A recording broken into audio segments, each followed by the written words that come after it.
Good evening, Malden. Welcome to the Malden Zone, TMZ. I'm your host, Joe Piantedosi. Nice to be here. Today is Wednesday, March 27, 2013. We are in the midst of Holy Week here. And tomorrow is Holy Thursday. And then, of course, there's Good Friday, Holy Saturday, and Easter Sunday. So my guest we're going to bring on in a couple of minutes is going to talk to us a little bit about Holy Week and Christianity in the Catholic Church. Yes, Frank Bertuccio. I have that video on it for you if you want to play it. The video of, that was from Ted Coates. Okay, yeah, you know what, we can start with that. It's a good idea. Yeah, sometime during the show. Well, we can do it in the beginning, but let me explain. First, I was on, 2 weeks ago, last time I was on, and Ted Coates was my guest, the executive director of the Malden Chamber of Commerce. And I felt terrible because it was my last show prior to St. Patrick's Day, and I forgot to wish everybody a happy St. Patrick's Day. And of course, Frank, I've done many St. Patrick's Day shows. Frank actually came on as a leprechaun one year. And Frank's lovely wife, Rose, who's here in the control room tonight with Frank. Hi, Rose, you're out there, right? Is from Ireland. And so Frank is Italian with an Irish wife like mine, but she's from Ireland. So anyway, I neglected to wish everybody happy St. Patrick's Day and talk about it. We've had St. Patrick's Day shows. One particular show, Frank showed his footage of his visit to Ireland, back to Rose's home country, which was kind of interesting. And not kind of interesting. It was interesting. And Frank came on as a very large leprechaun once. Then I had Ted Coates on as a leprechaun too. So unfortunately, I didn't prepare and have a St. Patrick's Day show last time. However, Ted Coates was my guest. And Ted did actually a Julia Child takeoff, because the Malden Chamber is having something in just a few short weeks called the Taste of Malden, and they've done that now. This, I think, is the third year they've done it. This year it's going to be held at the Malden Y, and the date is Monday, April 8th is the date. I believe it starts at 5 p.m., 5 or 6 p.m. You can call the Chamber office, 781-322-4500. Find out, but there's 30, maybe 40 food establishments from in and around the Malden area. Our company, Piantedosi Baking Company, will be there with some breads, but most of the restaurants here in the city are going to feature some of their great dishes, and it's there is a charge. Well, anyway, we're going to run a clip. Ted did a little spoof on Julia Child, and Frank, are we ready to show that clip? Hello, and welcome to another episode of The French Chef. I'm Julia Child, and today I'm joined by Dan Hoffenberg of Cataldo Ambulance. Hello, Dan. How are you? I'm very well, and it's good we have an ambulance company here in case there's a catastrophe. That's right. With the great Julia Child, though, what could possibly go wrong? Well, that is true, but do you know how to say catastrophe in French? Catastrophe? We wonder where you went to school, Dan. But we're here in Malden today, and do you know how to say Malden in French? Moldan. No, Dan, Malden. Same thing. Okay. Now, first off, a great chef has to have some tools, some important tools. The whisk. There you go, Dan. Good catch. And the spoon. The spoon is very, very important. You always have to have a good spoon. And mixing bowls. You have these, and these, and these, and eggs, and a nice small frying pan, Teflon coated. Very good. So, Dan, what are we going to cook today? Some chicken cordon bleu. Chicken cordon bleu, one of my favorites. Is it your favorite? It's delicious. Absolutely. Well, Dan, here's how we do it. First off, we need flour. You know that, of course. Okay. Here's some flour. All right. We put that in there. And, of course, we need eggs, Dan. All right. Here you go, things. Here you go. Oh, good catch. Here we are.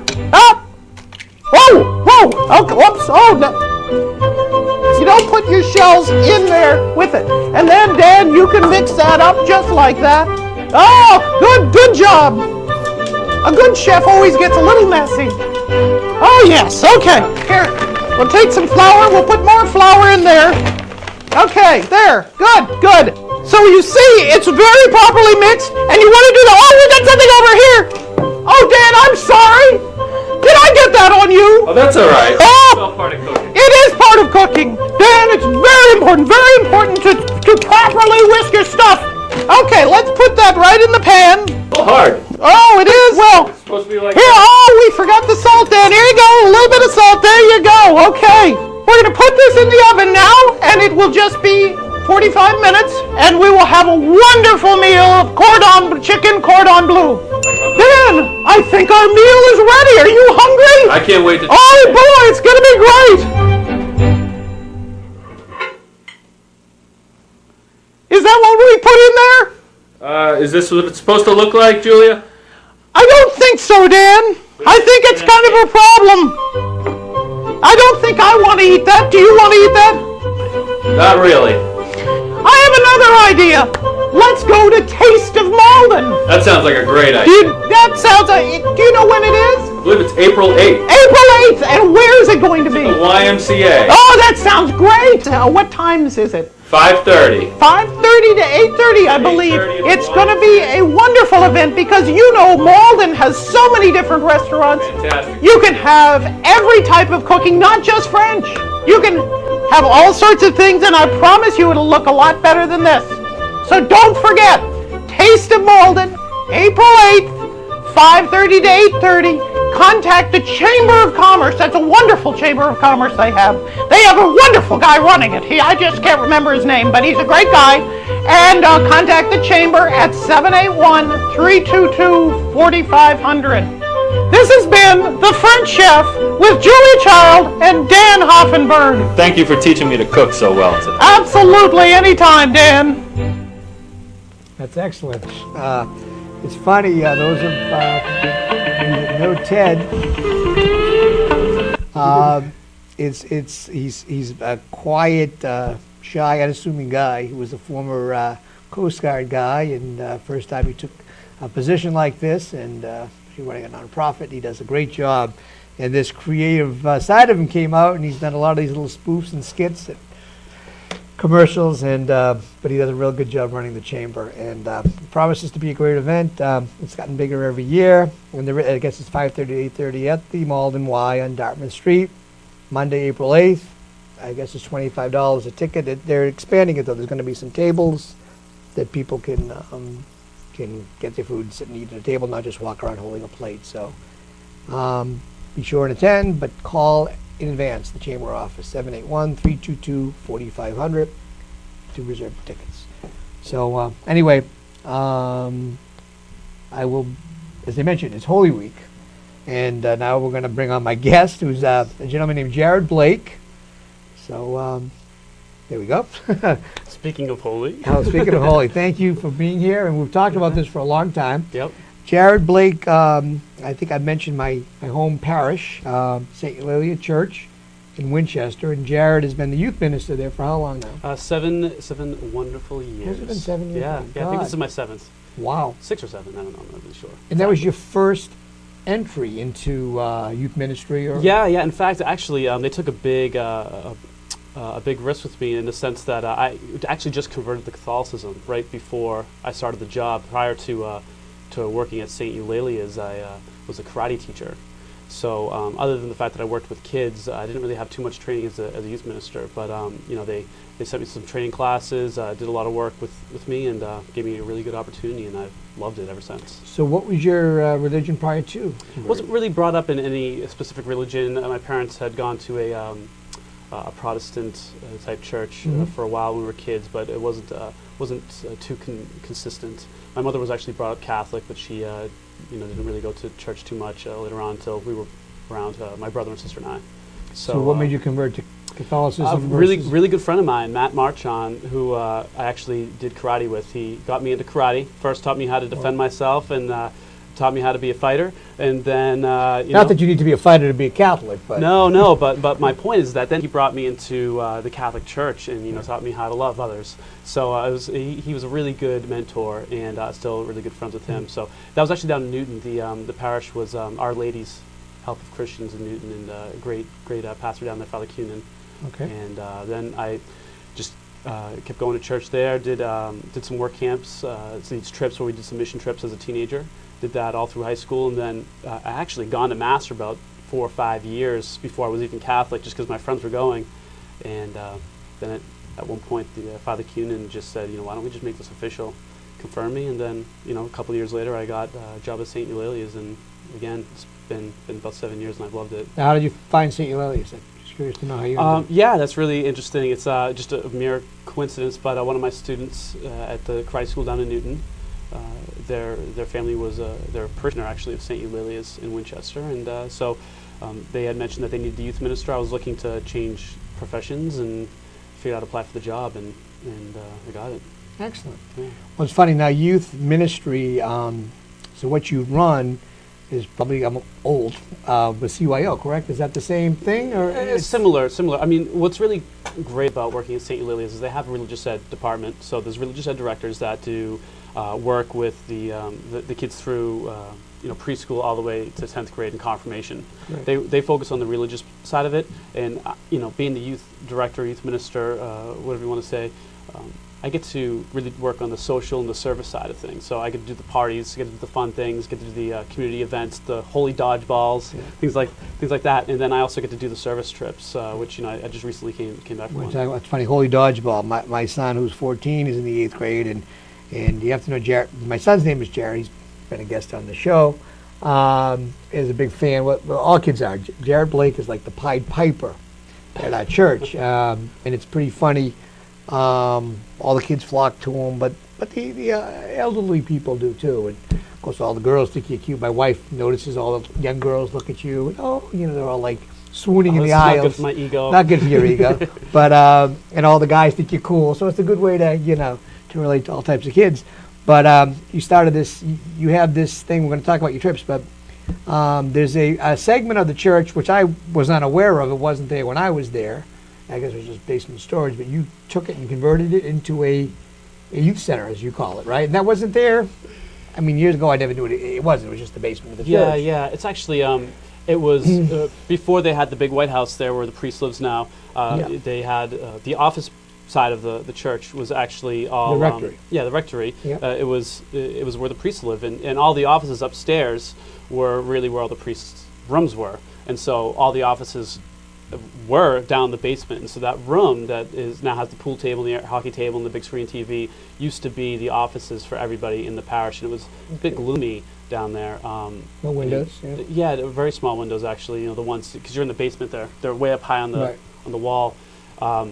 But then they got the White House, and the priest moved over there. All the offices came upstairs, and the space was somewhat forgotten about. They had a pool table. Some kids used it, but when I started there wasn't a huge youth ministry program that was utilizing the room.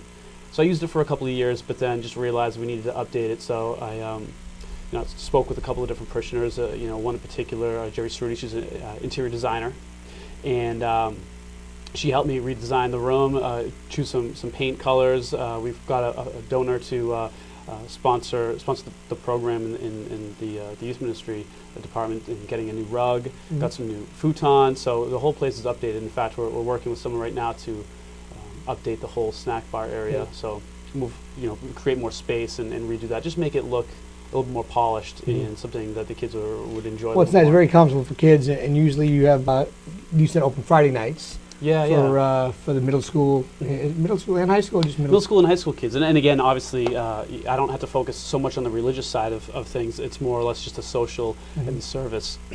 So all my programs are open up to all the kids in the community. Yeah, my son, so he really enjoys it, and he particularly likes dodgeball, which you call holy dodgeball. Now, what's the difference between holy dodgeball and regular dodgeball? Okay, so regular dodgeball is just regular dodgeball. You throw the ball at someone, try to get them out. Exactly. Holy dodgeball it's just. You make the sound of the cross. It's a gag. No, it's a bit of a gag, just simply because we're in a church. It's a play on that, and so we have different themes. The most commonly used one is guardian angel dodgeball, which the kids absolutely love. It's ingenious, and I wish I could say that I was the one who invented it, but my friend Matt Marchand, who is also part of the Catholic Church, he's a youth minister over in Woburn. He's the one who came up with the idea. But basically, what it is we went out to iParty one day, and we got these angel costumes with the halos and everything, and basically what ends up happening is each team has a guardian angel, and the guardian angel's sole purpose, their only job, is to stand in the front lines and get hit by the ball. So of course, if you hit the guardian angel, they're an angel. They don't die. You can't do anything. So you're trying to move and throw the ball past the angel to hit the other people on the team. But the very brave players are the ones that want to be the guardian angels, so they can jump and get hit by the dodgeball, and riles the kids up a little bit, and that's cool. And they have a great time doing it. Jared would want me to ask you when the next Holy Dodgeball is. Oh yeah. It's probably sometime after Holy Week. Yeah, well, sure. Then the school Can't do Good vacation. Friday. You can't do Good Friday. Yes, then the can't school do vacation school for 2 vacation, weeks. so looking at a few weeks down the road. Yeah. But anyway, but I know Jared enjoys that. I think it's even funnier because Jared has some friends that aren't Catholic, and you open the doors to all kids. And he has a couple of Armenian friends that come with him, and a couple of Protestant friends that come. I've had Jewish kids come. I've had kids from families that don't, acknowledge any religion. It's just, it's an awesome opportunity to really, the Catholic Church right now, especially, is really focused on evangelization and reaching out to the community and reaching out to other people and trying to spread the word. And I like to take the St. Francis approach in the sense that spread the word of God, and when needed, use words. It's nice to be able to invite people into our parish in a non-threatening way, and let the kids have a good experience in a church. And even though it has nothing to do with religion, throwing a dodgeball at somebody else, it's a positive experience that they have, and they're going to remember that, and that's going to have a residual effect later on in life, whether it's about being Catholic or just their experiences with a religious-based organization. I remember, so there is no CYO at the church, obviously. It's just the youth ministry type deal. Correct. Because when I was growing up, so we had same parish had a CYO, and there was someone elected every year as the president, the vice president. You'd run for it, and there was a trip to Martha's Vineyard, and there was some bike trips and a ski trip usually, in and movie night and things like that. But it was more. It was one of the priests actually oversaw it. I remember, but it's kind of. I think the whole Catholic Church took this youth ministry to a different level, correct? And really, like you said, just trying to engage kids more to come to the church. Sure, yeah. I mean, what's kind of sad is the funding is, the youth minister position isn't one of the most necessary positions, historically speaking. Right. It's not really seen as a necessity, is my point. And so when a church doesn't have too much funding, that's usually one of the first positions that goes. So there's a lot of churches that don't even have youth ministers. I mean, St. Eulalia is a very awesome church, and they're very lucky in the sense that they can afford me. But my point is that there's definitely a need, and I think that they have definitely brought it to a new level, but there's a whole new idea of what it's supposed to be. Right. And I'm just trying to do the best that I can and make sure that I'm fitting that mold, but also breaking the envelope in the sense that doing things that haven't been done before that are going to be more successful than what's currently happening. Right. Now, one thing you do is you have, I guess, 2 productions, if you will, 2 plays or 2 reenactments. Yep. One at Christmas time and one at Easter. Mr. Peter Pongratz, director of these productions. Yeah, we have the Welcome the Child play, which is the Christmas production, the birth of Jesus, and it's very awesome. We get the very little kids to participate in that usually, and we have a live baby that was just born. It's a huge parish. There's usually someone that was just born within the past couple of months, in the September, October, November month. So we have someone be the actual baby Jesus, and it's there's no words to it. It's really an opportunity for the parishioners to come in and almost, in a sense, meditate to a visual of the events that have happened through the Christmas story. And the one that we're doing right now is for Good Friday, and that's the Stations of the Cross, the stations and the events that happened for the crucifixion of Jesus. And it's a little bit more reverent, but very important, and it gives the parishioners an opportunity to pray and to meditate and to really be reverent during that time on Good Friday. Excellent. It's this Friday. And Jared, my son Jared. Jared is Jesus this year. Jesus, yeah. He, the first rehearsal a few weeks ago, and we get a text from our son stating that he said, "Guess what? I'm Jesus." It was a funny text that we got. I think I saved it on my phone. And yeah, he's actually rehearsing with you, and I guess it is going to be on Friday. And one of the funniest lines, I didn't tell you this, was he came home, I think, after week 2 or 3, and he looked really beaten, tired, and he said, "Jesus, that cross is real heavy," So we said, "Hey, it's right. That's the point, So it was kind of funny, but we're looking forward to going. And actually, Jared did participate in the December one. He was a last-minute jump in. Yeah. We were traveling. One of the three kings, right? He was one of the king, one of the wise men. Yeah, and we never got a video. And then my mom went to see him. And Julie and I were traveling that weekend. I'm pretty sure we have video of yes, this. I want to see it. Yeah. Julie mentioned it the other day. He did awesome. They all did great. He's funny. So one thing is funny. You did see. I think I talked about this. Jared was on. Was in a play. You came to see him, Oklahoma, and he played Judd. He played the bad guy. Two bits. Exactly. And he died in that performance, and he's dying in this. So we've been teasing him, saying, a trend happening here. Exactly. Yeah, he's a method actor that dies in every performance he's in. But anyway, so we're looking forward to that. Now, additionally, other than having the youth center, which is you only open Friday nights, correct? We're looking to expand. Hopefully, opening on Saturday nights. We're going to see if there's a need for that. It's tough. The really tough thing about this type of work is that I rely heavily on volunteers. Right. So with volunteers, it's really hard to say you have to be here at this time, right. and so expanding to a whole new day, needing three more employees for that night with volunteers really is hard. But that's something I want to do for sure. And you do all year. You do in the summer too, right? Correct. Yep. We do that during the summer. A couple of summers ago, we were doing some movie nights. We're thinking about starting to do that again up on the hill behind the church. And on Sunday nights we meet with the high school kids, small group, but we either go out to eat or we just hang out after when we're not doing the productions, the Way of the Cross or the Hope of the Child. Those are the only two productions you do. So there's only two productions. That's correct. Okay, so now there's the productions, there's the youth center on Fridays, and then you also another big project is we try to do as many service projects that we possibly can. That's probably the main focus of my work there, is to be developing these service projects. And every year I take the kids to a different spot in the country.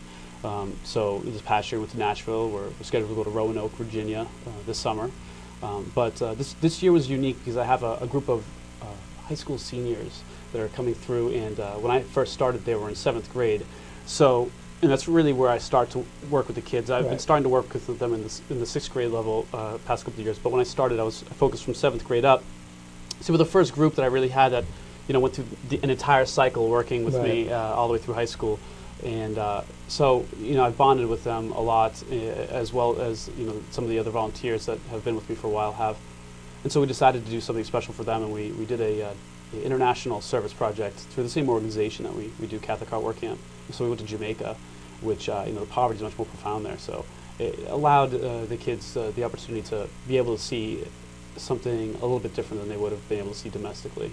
So that was done in February vacation, correct? February vacation, yeah. So the kids all gave up their vacation time to go down and do some pretty heavy labor. We were carrying a lot of 80-pound sacks of cement, if they weren't 100 pounds actually. Wow. Pretty heavy. Heavier than the cross. That's correct, yeah. Well, we're training him, So he'll be coming on that trip someday. So how many kids do you take? There was 12 high schoolers and 4 chaperones.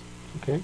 And a small group. I didn't want to do anything big because it was my first international trip, or organizing an international trip. Went off without a hitch. It was great. Actually had a blog going. Jared goes to Jamaica.blogspot.com if you want to read it. Say it again. Jared goes to Jamaica.blogspot.com. It was a Google blog, but very simple, 14 posts, but have a daily update of what we were doing. So we went from doing construction, we were helping build a community center and doing a lot of manual labor there, to working with some kids at a community center that were either parentless or were from very poor families and didn't have too much supervision after school because their parents might have been working or whatnot. And then we also worked in an infirmary where half the people had some mental ailments and the other half were physical ailments, and just not a lot of funding down there. And so the experience was a good one. It was an eye-opening experience for everybody, and gave us all an opportunity to really spread some love. Excellent. Yeah. Oh, great. So now Jamaica was this year. Jamaica's this year. What are the trips that you said? Nashville. Going to Roanoke, Virginia, this summer. Yep, this summer. So you do, how many trips do you do a year? It really depends. A couple years ago, I did a trip to Arizona. At the same time, I did another. It seems like I'm doing about 2 trips, and I keep on expanding because the groups expand. The first year, I had like 20 kids. Second year, I went up to 50 kids. Oh my God! Last year, I took like 110. And actually, one. Yep, one trip, and I decided actually that was just crazy amount of paperwork and chasing down medical release forms. This is the first year I actually cut it off, and I did my trip to Jamaica. And actually, I said I can't do any more than 55, so the waiting list is extremely long. I feel very guilty about that, but you have to, at some point, you have to make a maximum amount because it was just too much. So boys and girls go, obviously. Boys and girls, yep. All high school. They could be entering the 9th grade, so even if they're coming out of the 8th grade, they can still go. And the summer trip has already been planned. It has been planned. It's all booked, and actually I have a big meeting next Tuesday night with all the parents and kids and getting all the paperwork done, fundraising. When is that trip? What is the date? It's July, I believe it's July 7th. So it's still, a couple months out. And you fly to Virginia? You don't No, go. absolutely That's not. the bus. No, Yankee bus line. Well, you obviously flew to Jamaica, though, obviously. Did fly to Jamaica, Yeah, yeah. Didn't take a bus Bus, down that way. Down to the Fenway bus. Yeah, well, that was another reason why it was a smaller group, because the expenses were just Right. much more. Yeah. So, but it was a really good flight. Had an awesome time. Excellent. Yeah. Wow. So other than Nashville and Virginia, but where have you gone? What other places? Oh my! In the 7 years, should you gone? Well, before the 7 years, I had done it for probably 7 years prior to that. But with St. Eulalia's, I've been to Pennsylvania, Maryland, North Carolina, Rhode Island, Arizona, Jamaica now. I'm leaving out a bunch. Tennessee, and there's probably 1 or 2 more in there at least. So I mean, it's physical labor, though. I mean, Very physical labor. most and kids aren't physical or don't have the I don't know. I'm seeing kids now. I've hired a lot of college kids over the past couple of years for my company, and it's. I mean, you almost have to teach them how to sweep a floor. That's what I found. Kids today. I mean, if I couldn't sweep a floor, my father would have killed me, and now. Yeah, you don't really see that too much. I mean, I have to say, though, the majority of the kids that I bring, they're awesome, well-rounded kids. The parents do a really good job. But yeah, I mean, I think it's a little bit different these days. It's also interesting. How do they go with hammers and nails? And yeah. It's not heavy construction, these jobs. I mean, there might be a lot of lifting, but no one's doing any electrical work or plumbing. Right. It's, maybe building a wheelchair ramp, which is about the most complicated thing that we do. Mm-hmm. A lot of it's just painting, and a good amount of it might even be spending time with the elderly in assisted living, or spending time with kids at a community center. So it doesn't always have to be labor. Mm-hmm. But what ends up happening is we go out for the day. It could be an 8-hour day, and we do our service work, and we don't really get to pick what we do. The whole idea is to be completely selfless. So whatever it is that you get chosen to do, you do it without any issues, despite the fact that you might want to work with kids and you don't like doing construction, but you have to build a wheelchair ramp. That goes with the idea of the program. And then at night we have the religious aspect of it, where it's and we have a program. It's religious based. A lot of times we have mass, sometimes in the morning, sometimes at night, and a praise and worship session, some testimonials, stuff like that. And the program itself and the actual physical labor, I mean, they just work so symbiotically. Mm-hmm. It really makes for an amazing program. Mm-hmm. And what about food? I mean, food? Yeah, they haven't. I haven't seen any Piantedosi bread there, but yeah, it's one of the biggest things that they have there. Most favored meals is the Uncrustables, the peanut butter jelly things. But yeah, it's very simple food. Ham and cheese.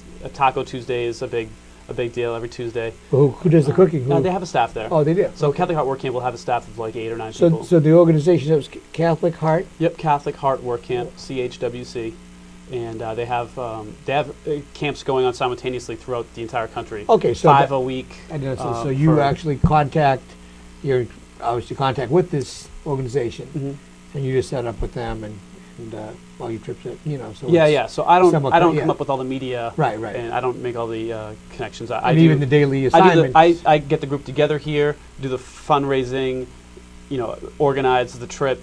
We get there. Once I get the kids there, they take over, mm-hmm. Which is good, and then I bring the kids back. So. Mm-hmm.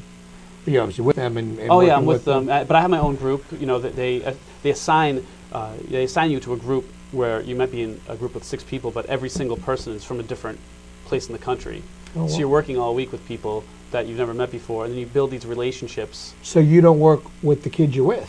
Very rarely. There are some times where it might be a unique situation where we have a particular type of van, and the other archdioceses have policies where their kids aren't allowed to ride in those vans, and so I'll just work with my kids. But a lot of times, no, majority of the time, I'm not working with any of the kids that And then sleeping accommodations, is there not hotels, they must be like... School, usually a Catholic school, sleeping on the floors. Wow. It's funny because actually it's almost always a classroom, and so you sleep on these linoleum floors. They're really hard, and you have to bring like an air mattress or a mattress pad or something in your pillow, and it's horrible. But we went down to Jamaica because of some of the safety concerns and issues there.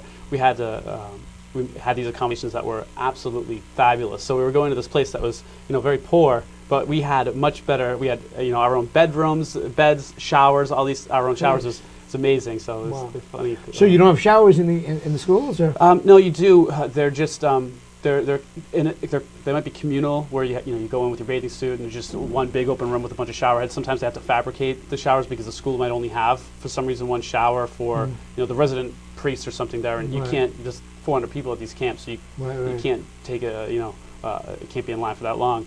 So they'll fabricate these things out of PVC pipes where they have hoses going into them, and there's tarps, and the boys will be on one side of the school, the girls will be on the other side of the school, and they do a pretty good job making it work. But it's something work. Yeah, it's amazing. Jared's going to be coming. You've been saying that. So the youth ministry consists of these trips, and social events.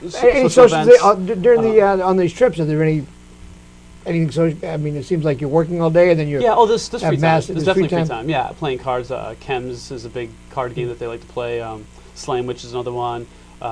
Even just hanging out. Some kids like to journal. Some kids are they're meeting people from Oklahoma or whatever, and they just want to hang out and play whatever it is that they're playing. I'm sure there's no televisions or. No, a lot of media is cut off. I mean, the kids are allowed to bring their cell phone, of course, for emergency reasons. But we try to discourage them from using their iPods laptops. Exactly, because the whole point is to be interacting. Right. Excellent. So yeah. Oh, great. So that's and plus, I mean, that's not all you do. I know you're very involved with the church. I mean, you'll serve a mass as an altar server. And you jump that is in, correct. and you've been a lector. You've done it all over there. You help. Yeah. I jump in when we're needed. Yeah. Which is it's an awesome parish. I love the best part about that parish is just the people that are there. Yeah. And I know it sounds I don't know if cliche is the right word because you hear that all the time. Wow. But it really is an awesome parish. There's people there, and the 5 o'clock mass especially. That's why I really love serving there, because I know a lot of the people that come to that mass, and it's fun to help out, really. Yeah. And I think that if you expect other people to do that, because it's a volunteer position, you got to be able to do it yourself. So I want the kids to be able to take a part in the mass, and why would I expect them to do it if I don't want to do it myself? Right. There's really a lot of joy in it, though. So now if I do it and show it, then they'll see it. You had told me at one point you were thinking of restructuring that 5 o'clock mass. You wanted to have it more for youths, and not be compared to the family mass, which I guess is 9 a.m. and that's for youngsters, but you wanted more like a teenage. Yeah, the 5 o'clock mass has always been dubbed the youth mass or the teen mass. I think that was more so folk group when it started. Yeah, that's where the folk group started singing, and that's what they sing now. It's like a contemporary choir, right, if you will. And so I wanted to try to find a way to make it a little bit more appealing to the teens, to help encourage them to come more, because one of the biggest issues right now, and the reasons why the teens aren't coming, is a lot of parents don't end up coming to the masses. Right. And so sometimes they don't have that lead to follow, and sometimes it's really hard to pull them in and convince them that they should be doing it, especially when their role models sometimes aren't really following through with it themselves. So the whole idea was to try to find a way to make the mass a little bit more appealing to them, not change it completely. It still should appeal to everybody else, but there's got to be a solution to that. So I mean, we're still working the nuts and bolts of that, but Father Savage, who's the new pastor up there, old pastor, because he was a priest when I was there in the 80s, actually. Then he moved on down to I think St. Paul's, in Cambridge. Wrong with that, but it was definitely in Harvard Square. Yeah, and so he's back now. Awesome pastor, really good homilist. Never been a pastor before, and didn't think he wanted to be. But pretty highly regarded in the archdiocese in terms of his homily abilities. Yeah. But he is also a liturgist. I think he has a degree in liturgy and is doing a lot of fancy things right now and trying to open up the Mass and make it a little bit more appealing, a little bit more eventful, a little bit more exciting. Well, it's really funny it's working because well. now I'm old, as I said, and the parish was opened in the late 60s.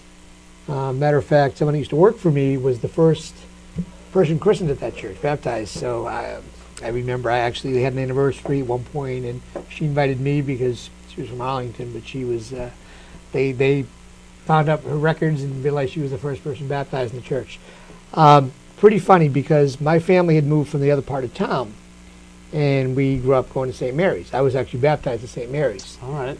And we moved up to St. Eulalia's, and it was a very progressive, very modern. Matter of fact, now you go into the 70s, it was almost like, I don't want to say out there, but it was. It was a lot.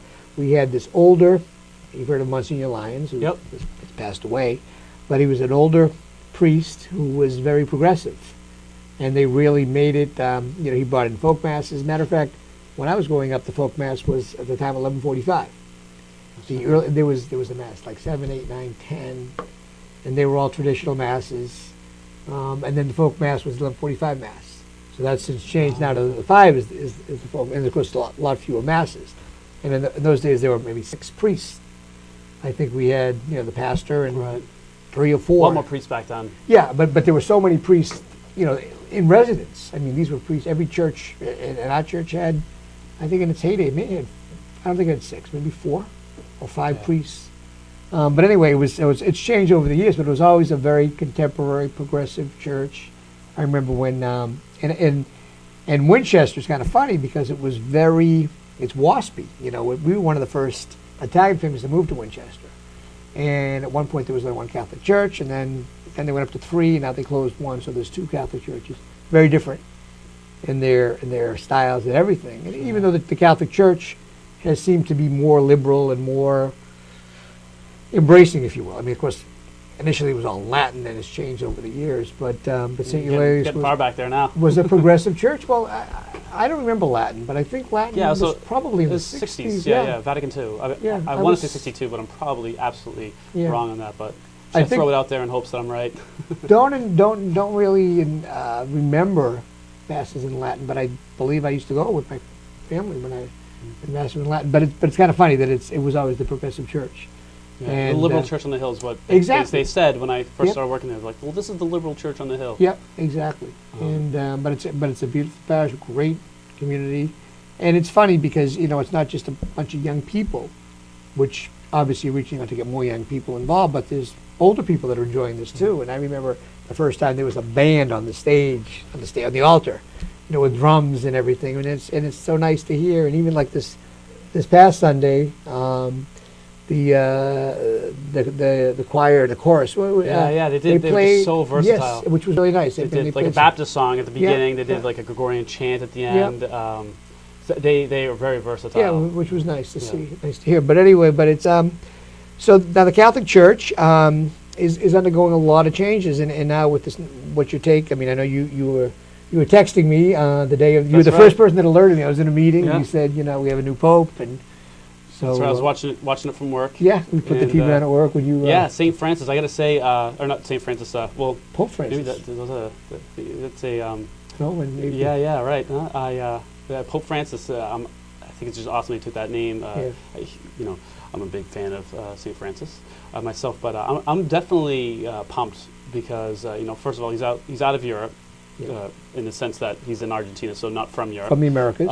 And he just seems so humble. Of course, you hear all these stories about all the different things he's doing as far as like getting on the bus with the Cardinals when he should be in the Pope Mobile or whatever that thing is. So that's nice to hear. He stepped off the altar to greet the Cardinals. Yeah, so normally when they get elevated Pope, they stand there and and he went and wanted to be on their level. He also went, which I thought was very interesting. He I guess they have to pay for their own accommodations coming up there. And I heard the story as well. He insisted on going out and paying. It was only it came out to under $100, I think. Wasn't this in the Vatican, too? The hotel? It's a hotel. I was surprised. In a sense, like, doesn't he own it at this point? Like, I don't exactly, even but he just thought he had to pay his bill. He had to settle his debt, which I thought was great. It's a good sign. I think it's definitely a good sign. He's got some. I still think about Pope John Paul II and just how big his shoes were and how awesome he was, and Pope Benedict was great as well, but I hope that this new Pope can be as awesome and have as much of an impact as Pope John Paul II did, and I get the feeling that he could. Yeah. And especially with the Catholic Church in the position that's in right now and needing to really make some changes and be much more appealing and grow in certain areas, I think that this is the time for it to happen. It's giving me a lot of hope. Yeah. Now, it's interesting because, and I know we had this conversation before, you were hoping for someone younger and more progressive, but, on the other hand, and I've read up quite a bit on it now, the Catholic Church wouldn't want to pick a 50 or 60-year-old cardinal that could be there for 30 plus years.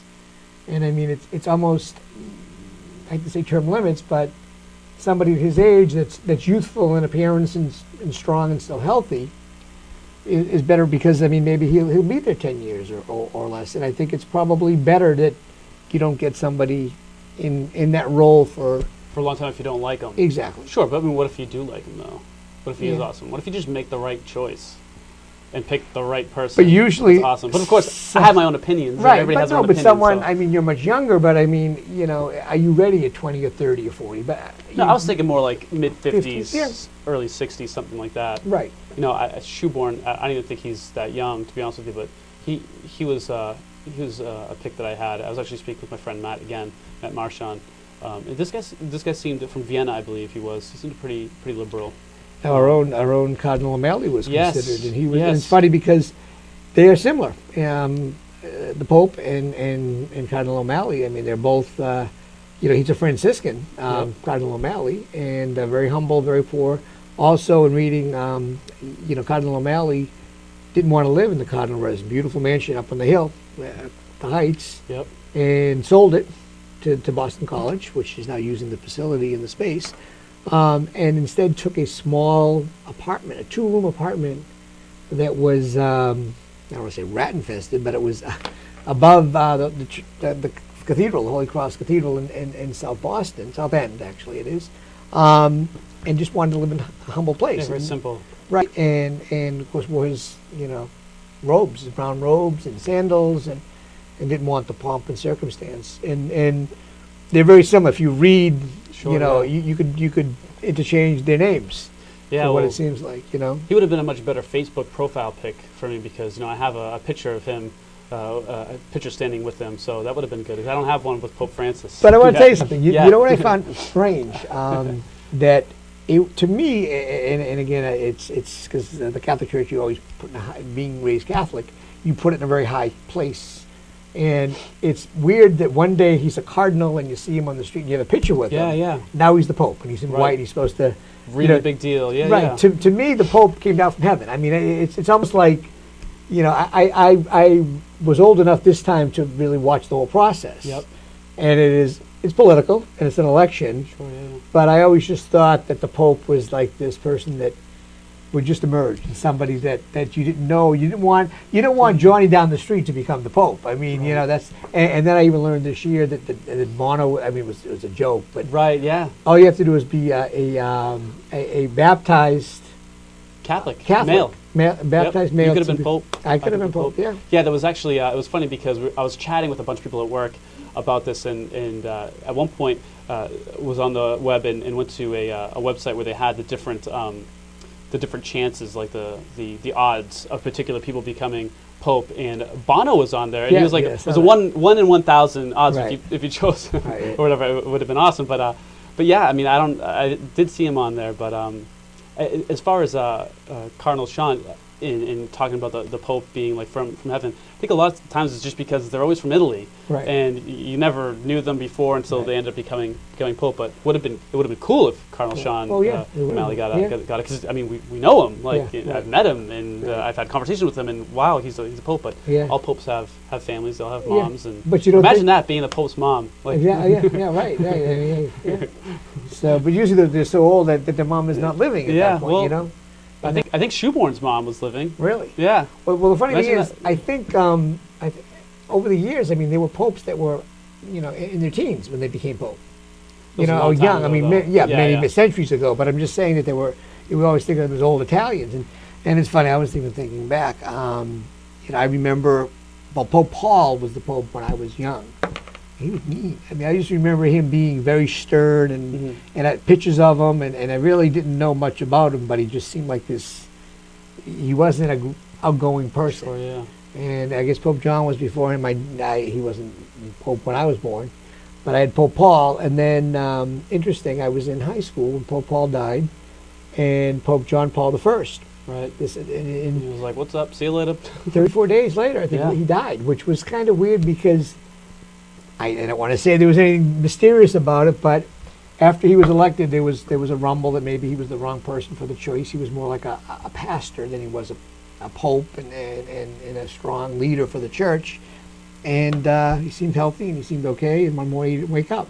So I think there were some rumors and stories. Yeah, sure. I can see how that would happen. And he picked John Paul as the name because it was his two predecessors, Pope John and Pope Paul. He wanted part of both of them.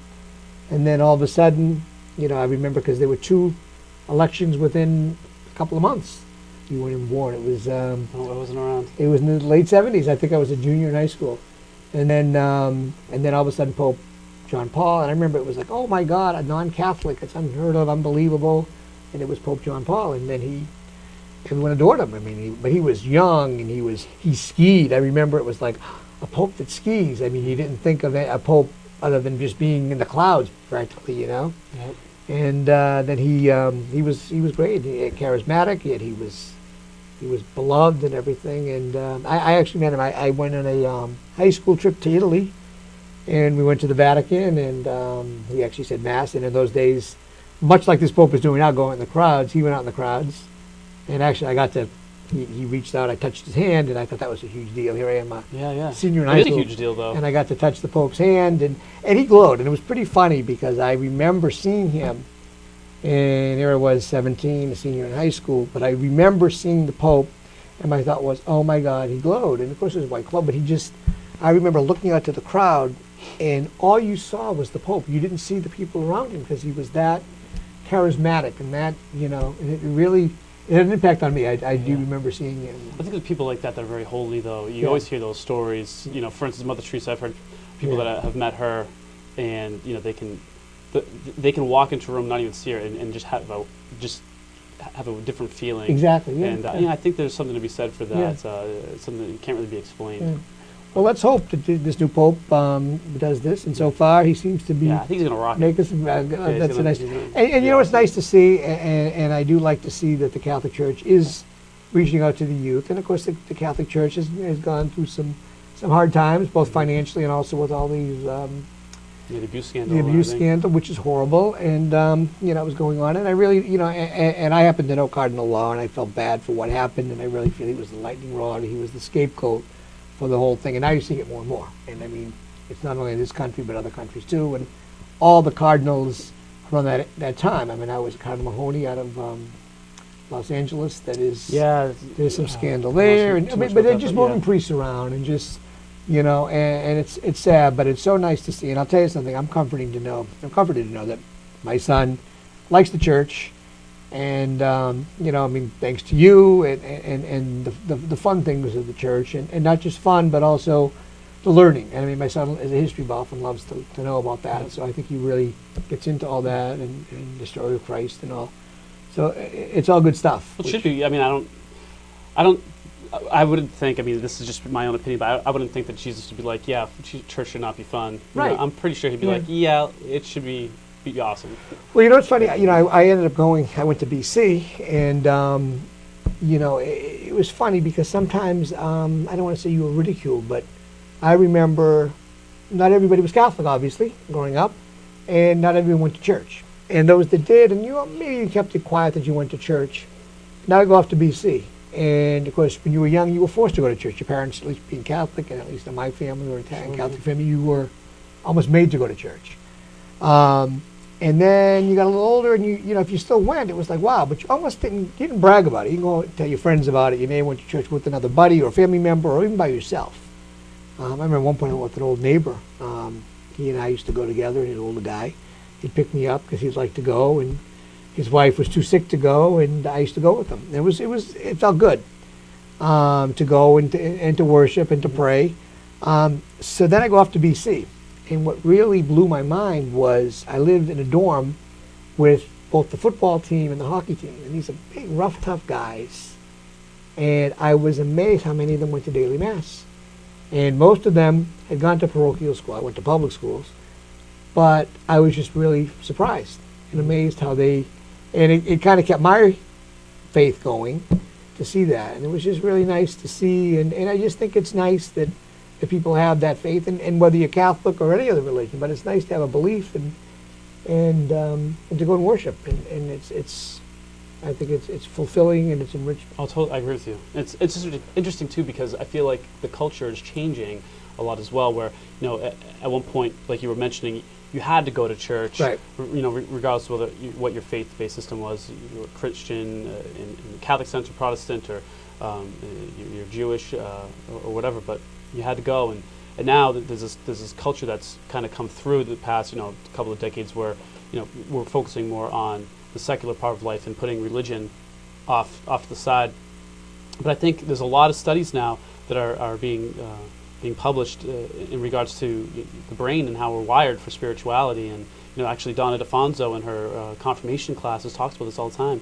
And I'm starting to see a big change in the culture where people are really starting to put a lot of emphasis on spirituality, and whether it's Catholicism or there are other faith-based systems. I think that's really important, and I think people are really starting to see that not as something that's just what you're supposed to do, but you get benefits from it, and there is a reason for it. And so I mean, that's another reason why I think this new pope has come at the right time, because it seems like that's what he's going to be focusing a lot on. Exactly. And that's really important. When people are coming back to your business, you want to be opening the doors. Right. And I think he's really going to be able to open those doors back up again, because a lot of them are shut. Right. So, well, if you were Catholic or if you didn't belong to one thing is with the youth ministry, you encourage the kids to bring their friends. Sure. And they may not be Catholic; they may be from a different city or town, or.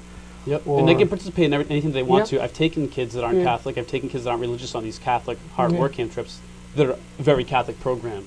And I let them know this is what we do. We go to Mass every day. This is how we do it. And they volunteer and they choose to do these programs. And they have a great time. And it doesn't mean that they convert at the end of the week. Right. But it's an opportunity for them to at least see how we live as Catholics, and what our values are, and how we live those out. I think it's funny. My son, encouraged some of his other friends to come on board to do the production, which is on Friday. Yeah. And one of them is his Armenian friend who goes to Armenian school, and they're from Armenia, his parents. Him. And I guess not only is he in it, now his sister, I think his cousin.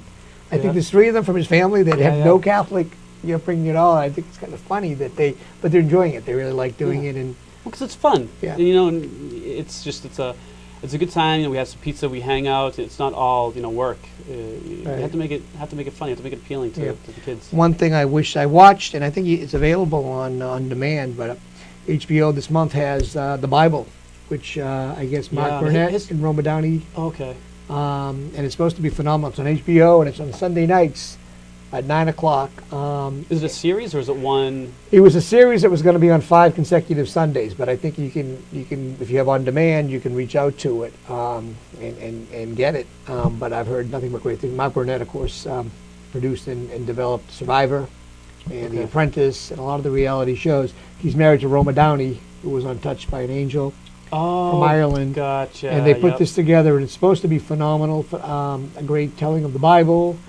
And what view, from what perspective is it? I don't know the details. So but, literalists, or is but it? I don't know. You'd have to check it out. Yeah. But HBO 9 o'clock Sunday Right. nights through the month. I think probably Easter Sunday is probably the last time it's going to air. But you can get it on demand. Gotcha.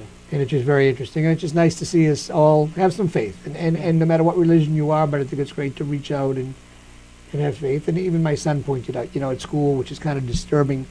They don't call it Christmas vacation anymore. It's winter break, which that was February for me. Sure. Christmas trees. You can't use the word Christ in any capacity. Yeah, and that was even Valentine's. Some schools, not our school system, but wouldn't celebrate Valentine's Day or St. Patrick's Day because there's a saint associated with it, which is horrible. And Jared came home one day and said, Dad, but you're not supposed to have separation between church and state. Yet why does our currency say God we trust? Right. Why does every politician end with the line, God bless America? And then every president that takes the oath of office swears in a Bible. And I didn't have the answers. I felt like go to Jared Blake at the church and ask I was him. gonna say, what are the answers? Right, I mean, it's the truth. it's weird. Yeah. But I understand the premise. You don't want to be too offensive to others. If that is what the premise is, that's what my understanding is. And you try not to, again, be offensive or make others feel uncomfortable. But the reality is, it is St. Patrick's Day. It is, It's Valentine's Christmas Day. It is It's Christmas. It's a legal holiday. It's Call a federal. I don't know why they have to call them something different, but to get back to my program in the sense that one of the things that I really like about it is that I don't have to focus on that type of stuff. I mean, Right. that these things happen, and it can stink a little bit, or it can be annoying, but I mean, really, all these faith-based systems, they have very similar values and similar ideals and ideas, and a lot of them just have to do with helping others. Right. And so I really feel that focusing on the social is easy, number one, because it's just social, parties, events. The service is easy because I can simply just focus on letting the kids help other people, and it's not in any religious form. It's in all religious forms. It's helping others, and they get an experience of that. And if they have a good experience, and it's something that creates a residual effect for them later on in their lives, and they continue to do it, it's going to make the world a better place. And that type of thing is really good. So, Now, if someone wants to, and they're not a parishioner of St. Eulalia's, but they would like to get involved in your programs, is that possible for our viewers? of course. And how yes. can they reach you? With At St. Eulalia Parish, we have a website. That you can Google St. Eulalia's. Again, we're in Winchester. If you come to Mass, you can grab a bulletin. Come up, walk up, say hi, knock on my door. Jared's always there. You know? So, and the number there is 781-729-8220. That is correct. I've known that. Very It's good. embedded in my head for years. And I'm extension 15. Extension 15, remember that. But he's a great guy, and he does a lot for our church and for the community and for kids. And I'm so glad we talked about it for years to have you on. So I'm finally glad. And we did it Holy Week, which is nice That's right. before Easter. It's, So I want to thank I should you. have worn my hair down and did a Jesus thing. I know you could. He What- looks what like was I Jesus. thinking? We I always didn't- say with his hair down, he does look like Jesus. Though you're going to be Pontius Pilate in the Yes, production. I know. Not Jesus. I know. It's My son's going to be crazy. Jesus. But anyway, thank you. I want to wish everybody a great Holy Weekend. We have Passover still going on for our Jewish viewers. We have Good Friday on Friday, Holy Saturday, of course, Easter Sunday, and Greek Easter's in May. So anyone, Don't forget April Fool's Day April Fool's on Monday. Day, Easter Monday. Happy Easter. And next month, watch my my interview with Regis Philbin. That's going to air one day next month. So it was a great time with Regis, and you'll see it next month in its entirety. So happy Easter. Good night, Malden. Thank you.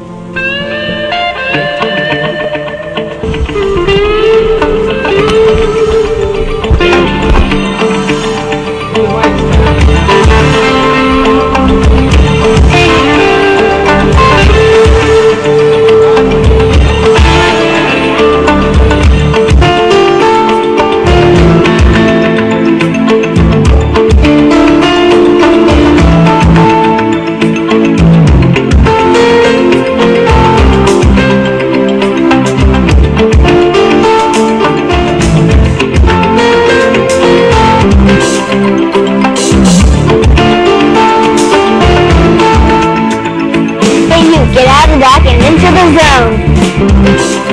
zone.